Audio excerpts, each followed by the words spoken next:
Assalamualaikum warahmatullahi wabarakatuh. Semangat pagi anak-anak cerdas dan berkarakter. Bagaimana kabarnya hari ini? Bu Rizka doakan agar semuanya dalam keadaan sehat. Anak-anak tetap patuhi protokol kesehatan dari pemerintah ya. Kita patuhi 5M. Rajin minum air putih yang cukup dan makan makanan bergizi seimbang secara teratur. Anak-anak, kita persiapkan diri terlebih dahulu ya. Siapkan alat tulis dan bukunya.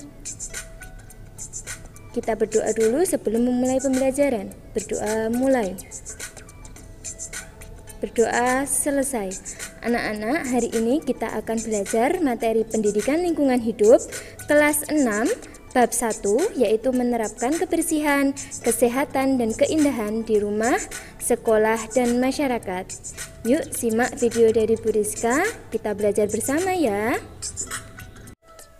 Anak-anak, pernahkah kalian mendengar kata atau membaca singkatan dari PHBS?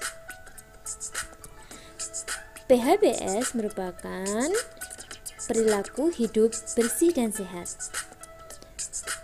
PHBS merupakan bagian dari visi untuk mewujudkan perilaku hidup bersih dan sehat tahun 2010. Hal ini diwujudkan dengan menerapkan cara-cara hidup sehat dalam rangka menjaga, memelihara, dan meningkatkan kesehatan. Apa saja ya cara-cara hidup sehat untuk menjaga, memelihara, dan meningkatkan kesehatan itu? Tentunya kita harus menjaga kebersihan dimulai dari lingkungan yang terdekat kita, yaitu dimulai dari diri sendiri, lingkungan keluarga, sekolah, dan masyarakat. Apalagi di masa pandemi seperti ini anak-anak, kita perlu sekali menjaga kebersihan diri kita untuk menghindari penularan virus yang dapat membahayakan diri sendiri dan keluarga. Tahukah kamu bahwa setiap tanggal 15 Oktober kita memperingatinya sebagai Hari Cuci Tangan Sedunia atau yang disebut dengan Global Hand Washing Day. Anak-anak, di masa pandemi seperti ini penting sekali kita menjaga kebersihan diri, terutama menjaga kebersihan tangan. Kenapa ya? Tangan harus rajin dibersihkan. Tangan adalah salah satu penghantar utama masuknya kuman penyakit ke dalam tubuh manusia.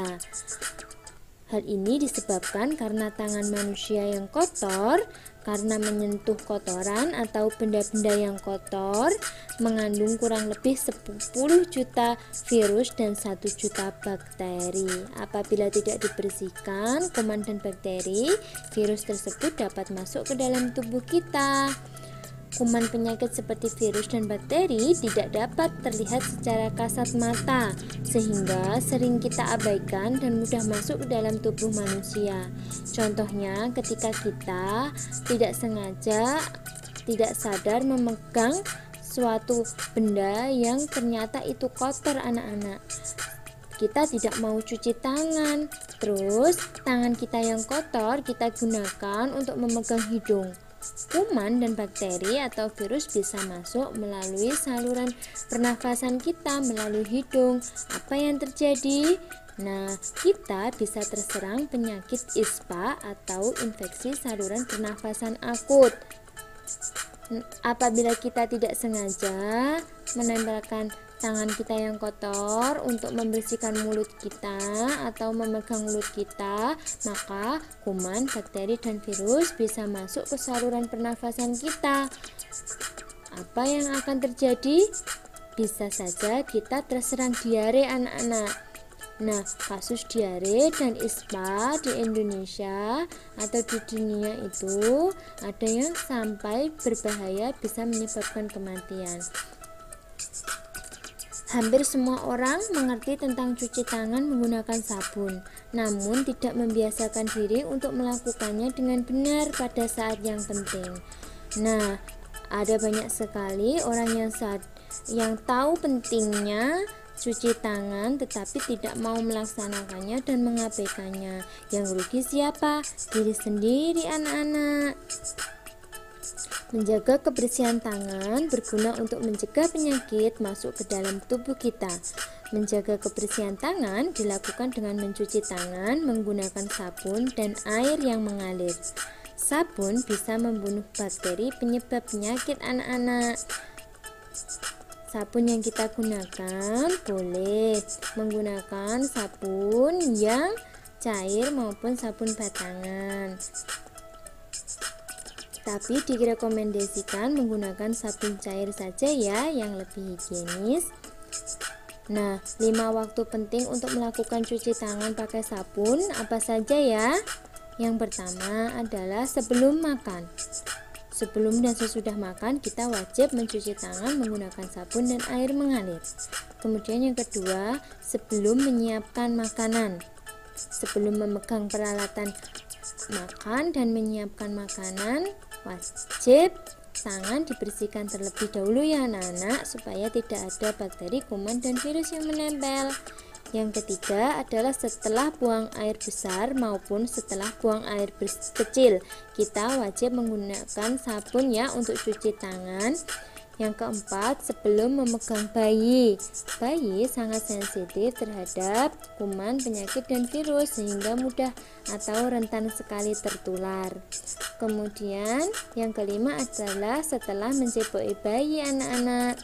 Nah, ya, kita harus menjaga kebersihan tangan kita ya. Jangan sampai kita tertular penyakit yang berbahaya.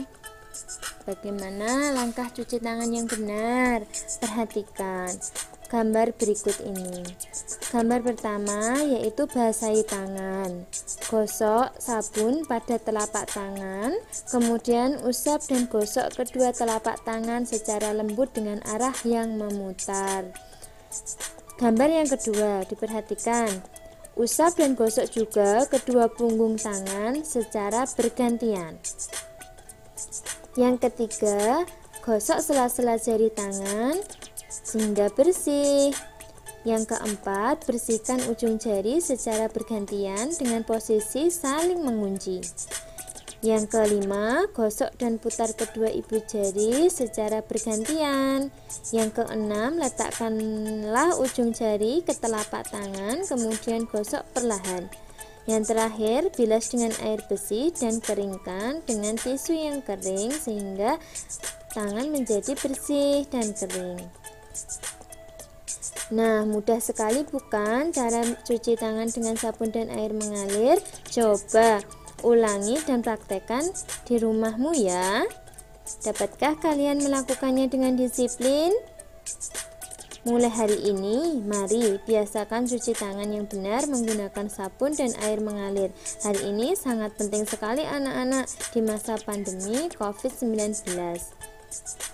Apa manfaat cuci tangan pakai sabun dan air mengalir?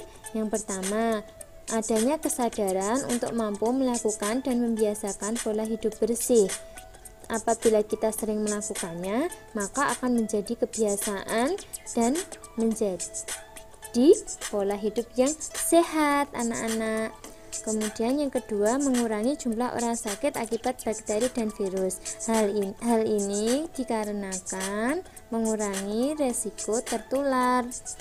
Yang ketiga, terciptanya keindahan karena selalu memelihara lingkungannya. Nah, di mana sajakah kita harus membiasakan pola hidup bersih dan sehat? Di mana saja anak-anak? Baik di lingkungan rumah.